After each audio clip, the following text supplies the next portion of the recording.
I'm working on getting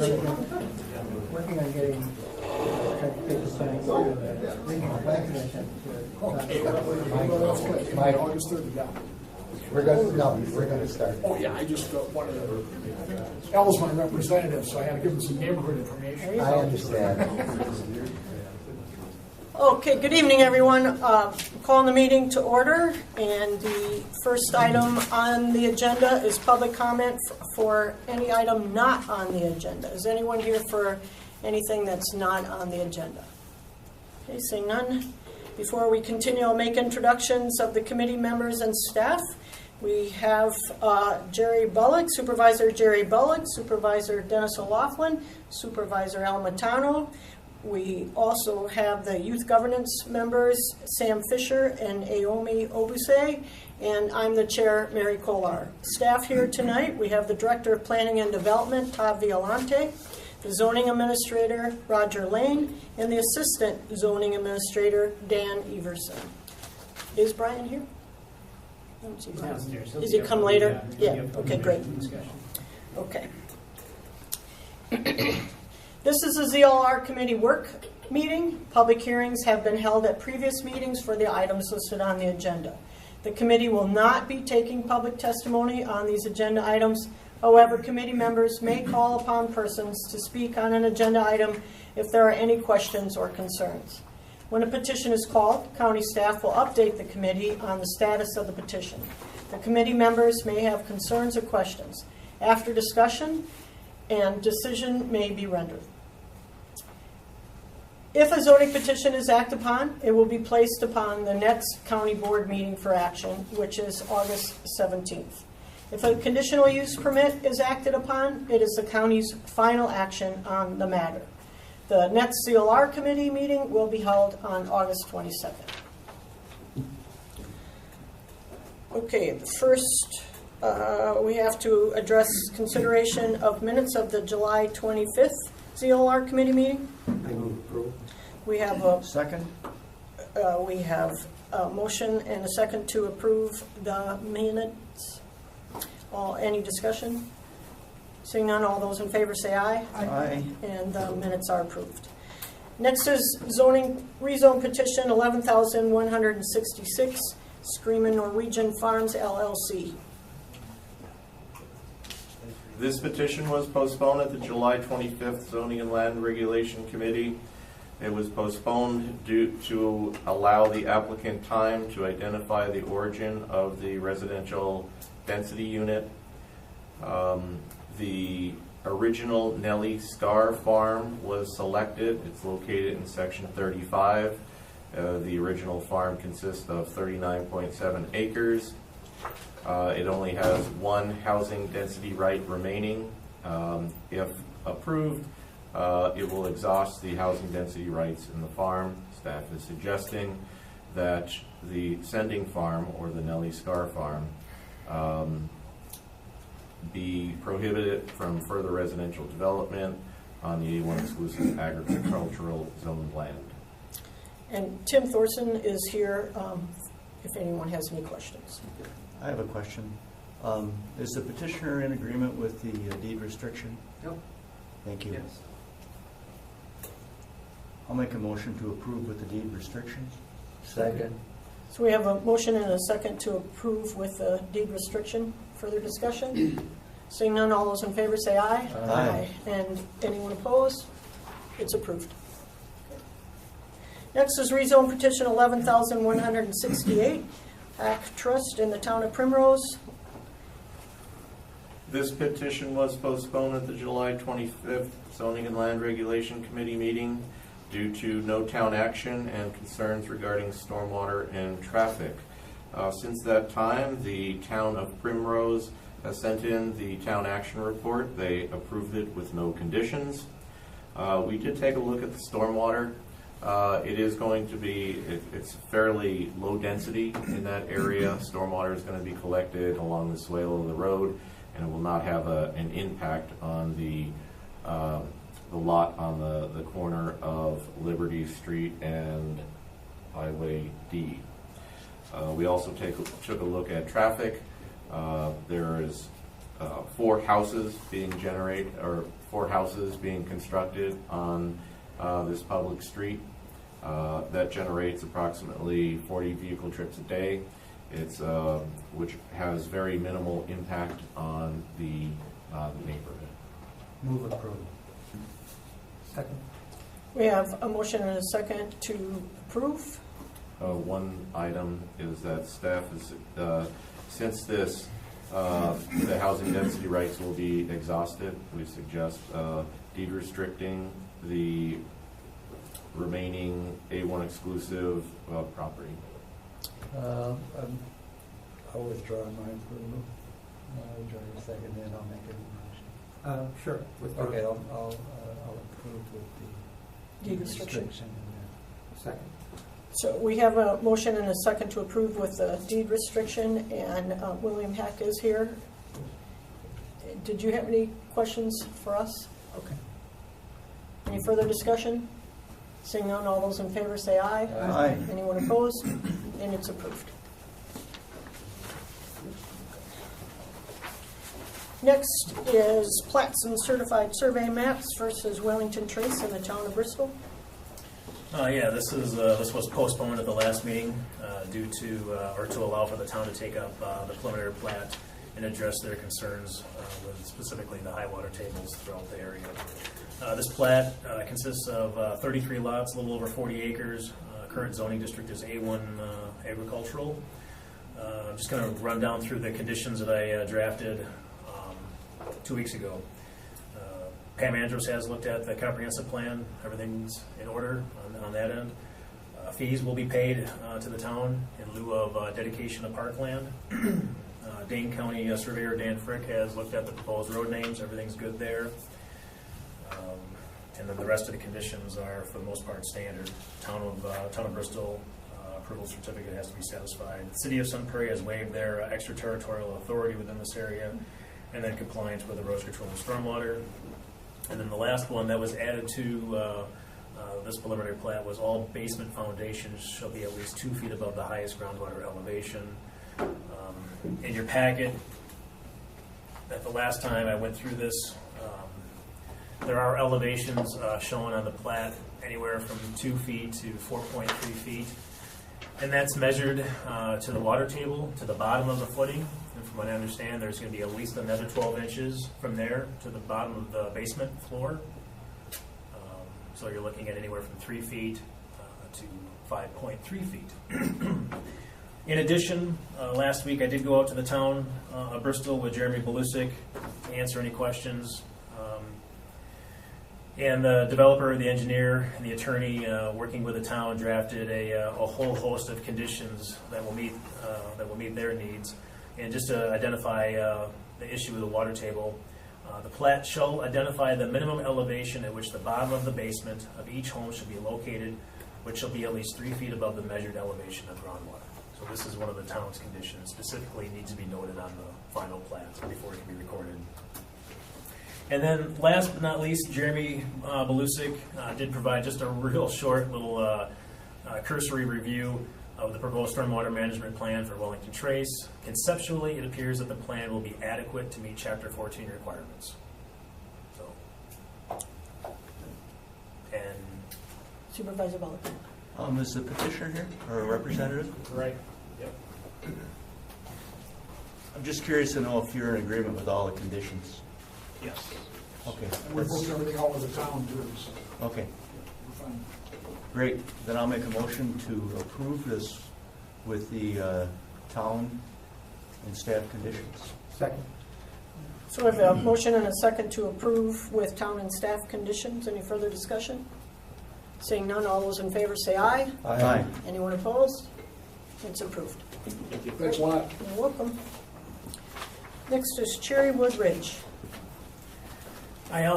With regards to this plat, I did provide an updated map on your desk there.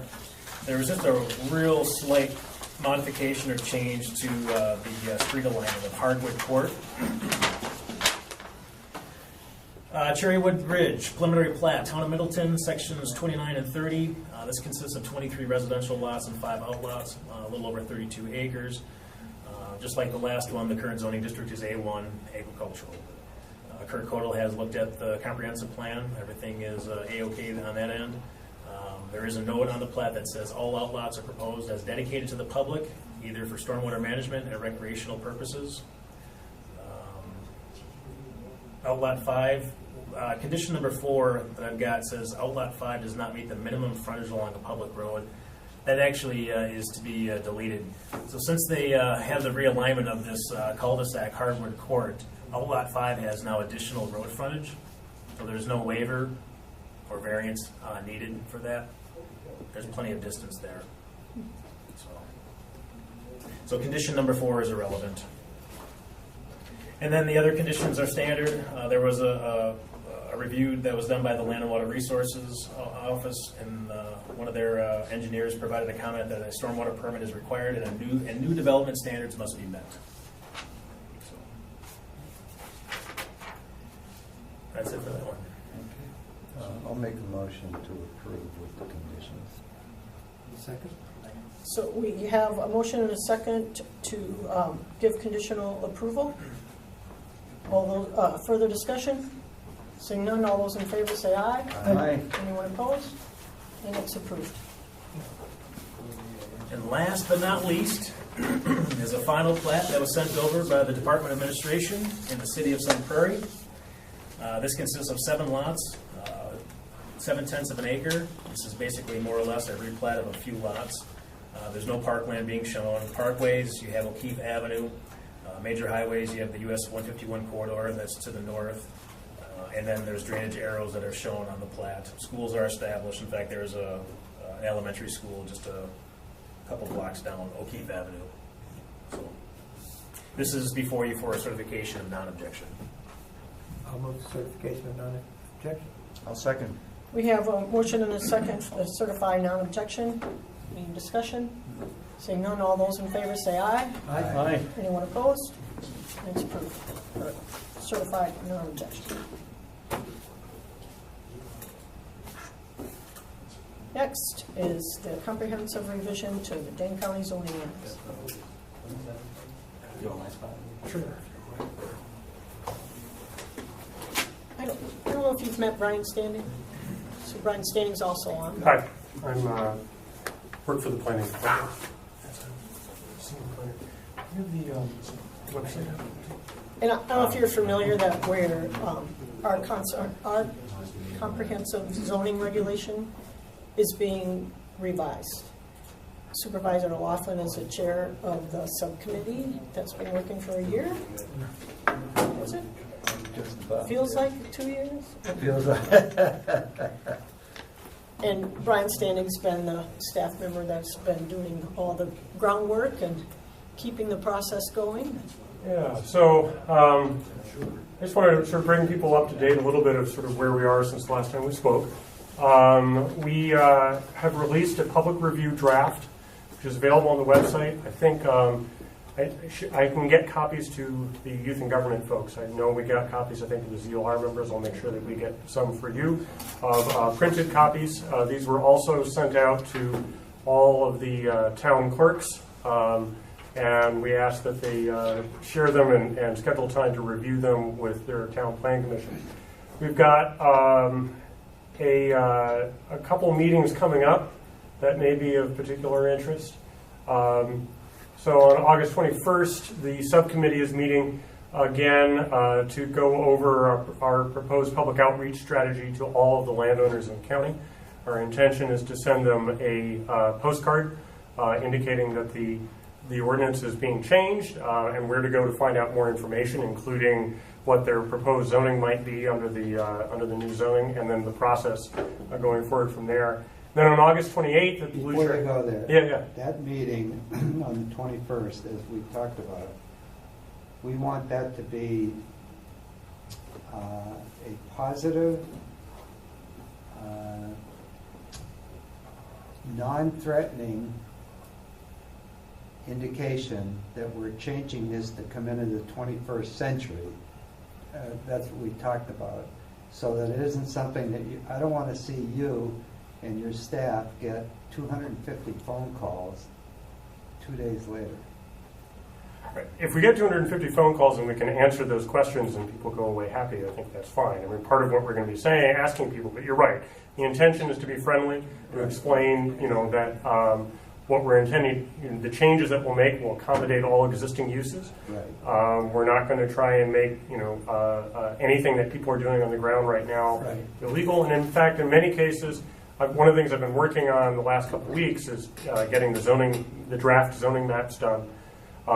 And much like when we did rezones for farmland preservation a couple of years ago, in many cases we're going to be doing a favor for people who have substandard parcels. We'll be bringing them into compliance. That's going to help if they ever need to refinance or if they ever try and sell the property in the future. So we're doing a lot of that kind of cleanup stuff right now. And yes, the direction from the subcommittee was to make this a friendly, positive change. We think for 99.99% of the people affected by this, the new ordinance will give them more flexibility than they currently have and still retain the important protections. I might want to share with the committee and with staff. I got a call from Mark Hazelbaker, who said it was a very, very good upgrade of Chapter 10. We met with Attorney Hazelbaker. Oh, you did? Yes, and he relayed the same message to us. Right. He had some very thoughtful comments on it, which we're in the process of incorporating. I've also heard from a couple of towns already who provided some comments, and we're going to be, one of the things we'll be doing a little bit later in the process, we're presenting to the subcommittee, is we'll give an outline of all of the comments we've received and what staff's recommendations are on everything that we get, as well as if we get additional comments from the towns. August 28th is when we're having a meeting specifically for town officials. Yeah. We'll be doing a presentation. Certainly invite anyone from the zoning committee to attend. Please let me know if you are planning on attending so we can notice it properly if there might be a quorum. We will be noticing it as a quorum of the comprehensive revision subcommittee. But no action is going to be taken at that event. That's an opportunity for town officials to ask questions, to hear a lot about the changes, and to address any immediate concerns.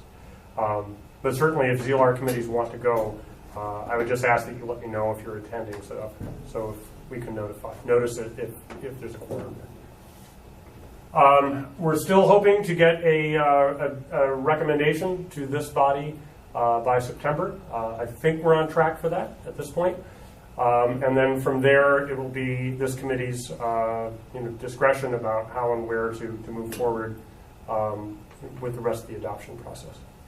I think there was discussion that we'd like to get it wrapped up, if we could, before the budget is signed in November. As I said, that's going to be this, I think, ZLR and county boards' decision-making process about where we go from there. So certainly open to suggestions. So on the website, we do have the complete text of the revised draft.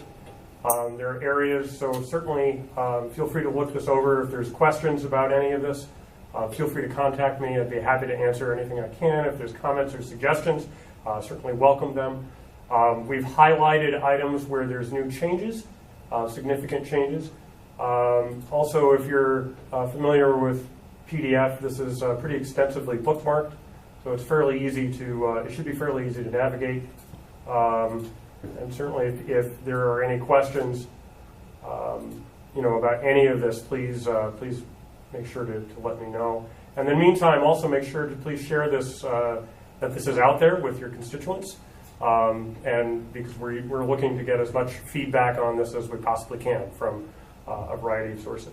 As I mentioned, we did send this out to town clerks, and some of the things that we highlighted to them is, one, the meeting on the 28th, but also talking about modernizing regulations to provide greater flexibility to landowners while still protecting community character in the environment and farming areas, addressing new and emerging issues such as Airbnb room rentals, rural events, accessory dwelling units, mixed-use development.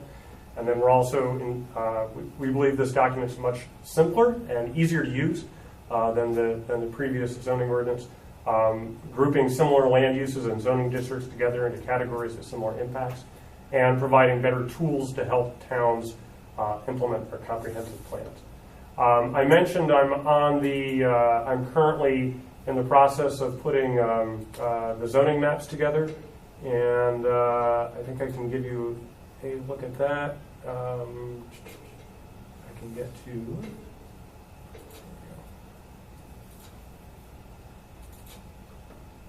I'm sorry, I didn't have this set up ahead of time.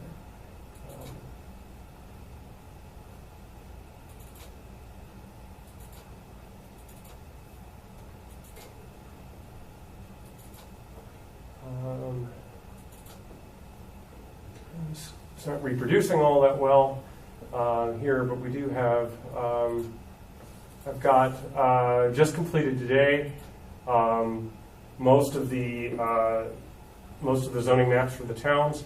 Again, these are draft. What our intention will be is the way the process works is once the county board adopts the new zoning ordinance, the old ordinance will remain into effect for 1 year after that date. And that's to give towns an opportunity to review the new ordinance and decide whether or not they want to adopt it. Once a town adopts it, it could be effective immediately in any town that adopts it. Our intention is to get these maps out to the towns and work with them through a process where we can work with them and their landowners. So if there's edits that need to be made to those maps, we can make them before the town finally adopts the ordinance. So that's the intended schedule. And as I mentioned, just today I finished the main draft of the town zoning maps. I mentioned one of the things we're doing is we're cleaning up all of the legal non-conforming parcels. So the new ordinance does not have a grandfather clause for substandard parcels like the old ordinance does. So what we're doing instead is we're finding appropriate zoning based on the size and the current use for all of the zoning parcels under county zoning. So that's going to be a big benefit, we think, to those landowners, because it's going to save them the trouble of having to do that. Even though our ordinance doesn't require that, typically most banks do if you're going to refinance or try and sell the property. So that's going to be a big benefit, we think, as well as the additional flexibility that we think is going to give to landowners. That's what I have. I'm happy to answer any of them. I'd like to, before we get questions from the committee, Mike, do you have any comments you'd like to add? No, the process sounds good.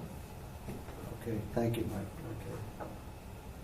Okay. The proposed legislation that's just been introduced, would this supersede it then? Because you've already taken care of the property owners. I'm not familiar with that. But It's, well, the person who spoke when it was announced said that they weren't able to do what they wanted to do because they had non-conforming something or other, but it had nothing to do with quarries. It was, I can't build because of this law or this law. So when you say we're cleaning it up, what I was referring to specifically were A1 exclusive parcels that were too small for the zoning. And you see a lot of these rezones come through this committee where people have one of these properties and you may say the bank, they may come before you and say the bank told me I have to rezone this, and they're very non-controversial, because it's clear that they have a building development right.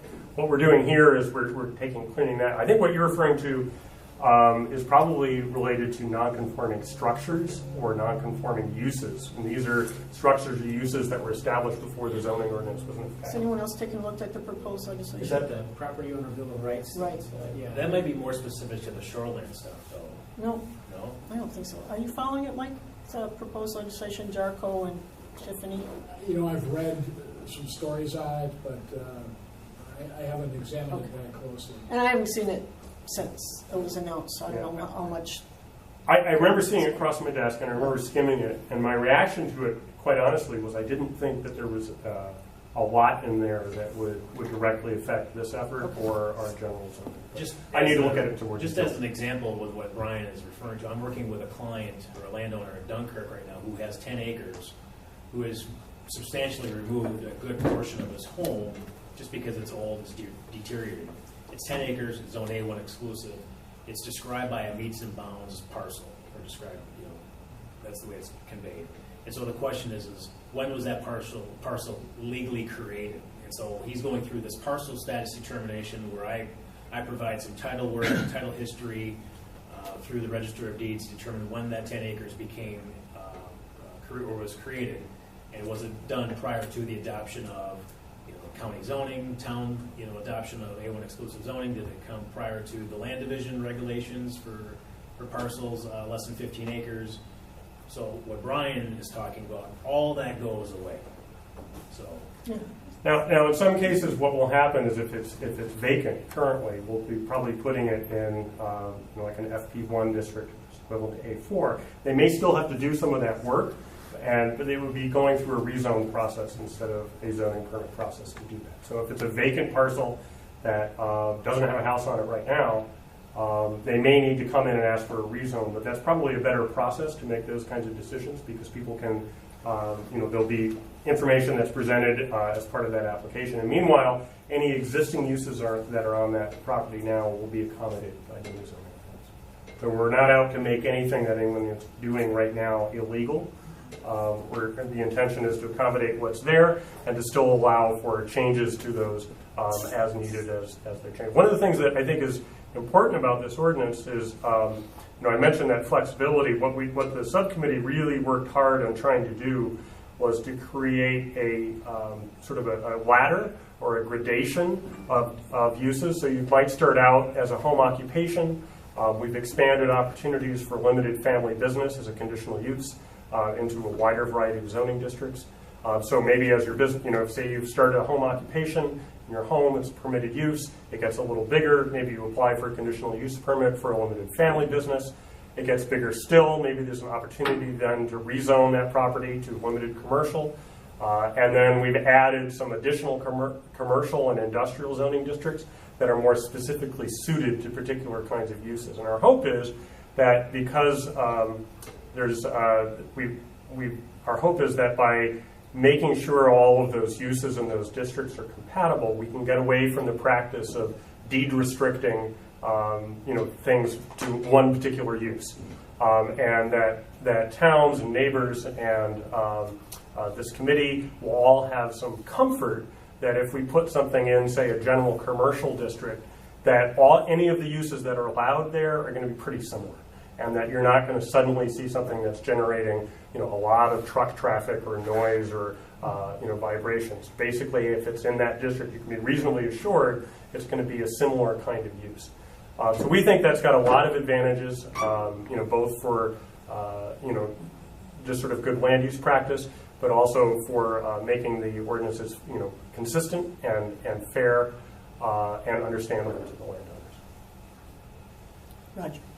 One of the major changes that the landowner's Bill of Rights has in it is language with regards to conditional use permits. Right now, state statutes doesn't have anything on conditional use permits. It's very, very little. There's some with special exceptions, but it doesn't really address conditional use permits. What the language in the proposed legislation says is that if you meet the standards that the town or the county is required to grant the conditional use permit. Currently, in our ordinance, we have 6 standards, and they're very vague. With this new ordinance, we've expanded that list, and not only expanded the list of standards, but also standards for specific intense land uses. So I think this will address some of the upcoming legislation if it is approved.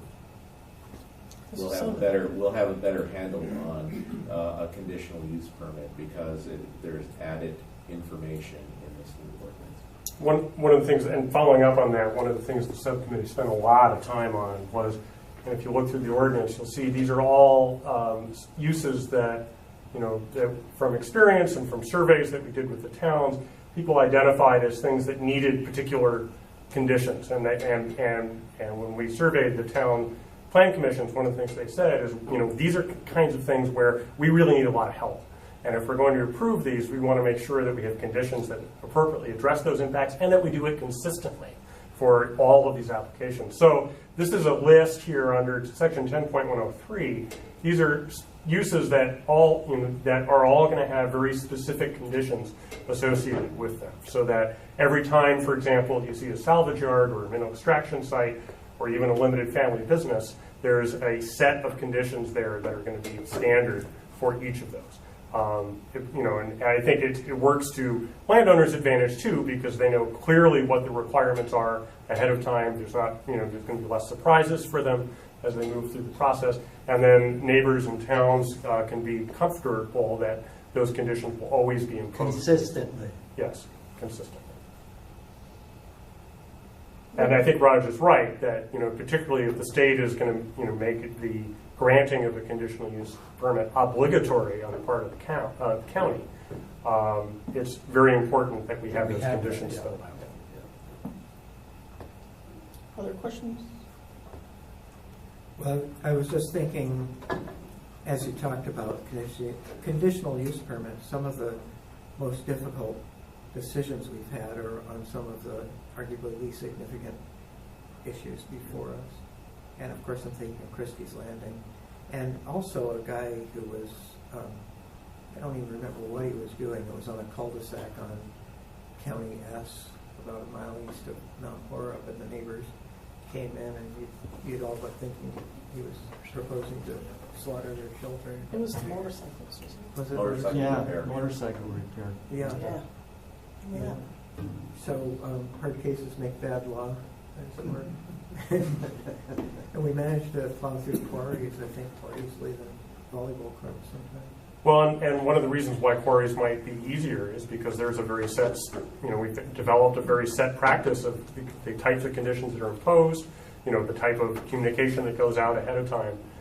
So hopefully the new ordinance will help in that regard too. And also the beekeepers. You can never forget the beekeepers. They are a very effective lobby. They sure are. And we worked very long and hard with them, and we came up with some provisions that they were very happy with. Yeah. And we think are going to work quite well. So.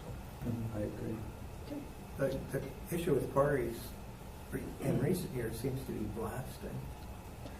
I think in olden days there was a little more of the trucks and the dust and such, but it feels to me like in the last 5 years or so it's really gone to blasting. And we've covered that. We've dealt with that extensively. Good work. Any other questions? Just staff will be both on the 21st and the 28th, right? Yes. Okay. Good. Thank you. I had a thought. Does anything in this ordinance address nuisance properties, or is that a separate ordinance? That's a good question. I mean, we do have some provisions in here, I think, that talk about, that people are responsible for keeping their properties in good order without junk. And we've revised the definition a little bit of what junk is when you're running a junkyard, that kind of thing. So yes, I mean, there's definitely some provisions in here. Some of that is handled through nuisance ordinances as well. But yeah, there's some, we've as I mentioned, we've changed some of those definitions, I think. I think in the general provisions here, yeah, for example, all property shall be maintained to be free of accumulated junk or refuse, unless you're in a permitted salvage yard or solid waste disposal.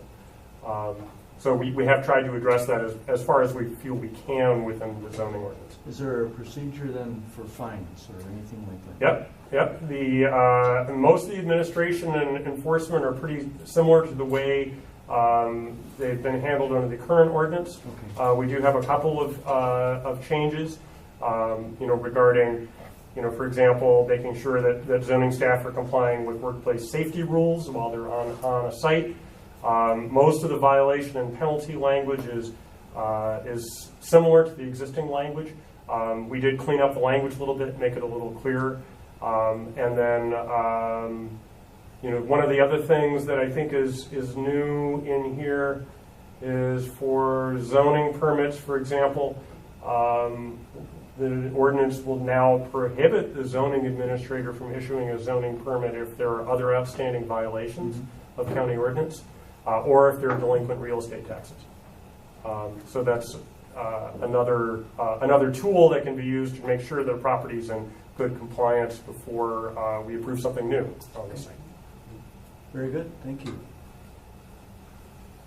Thank you. Okay, on a related topic, I have been asked to be a part of the Yahara Lakes Association Symposium that's on September 8th. So I will be speaking about shoreline zoning, the comprehensive rewrite, and actually in the opt-out process. Tom Wilson is also going to be a part of it, and Paul Kent, I want to say, lawyer, who's going to talk about the opt-out process. And I'm also going to take a few minutes to talk about healthy farms, healthy lakes. So the staff is helping me develop my PowerPoint. That's happening too. Good. Are there any more towns in the queue for opting out? Well, there's the 3-year window for that, the opt-out under the new legislation is closed. But because of the comprehensive revision under the old statute, all towns will have an opportunity to either adopt or not adopt the county zoning ordinance after the county board adopts it. So that includes also the towns that have opted out. That is correct. That's very important. They get another crack at it. To opt back in. To opt back in if they choose to do so. I'm hearing, Mike, do you want to share anything? No, I don't know of any specific cases. Specific, but I'm hearing words from people in the town's nomenclature who are saying this makes sense.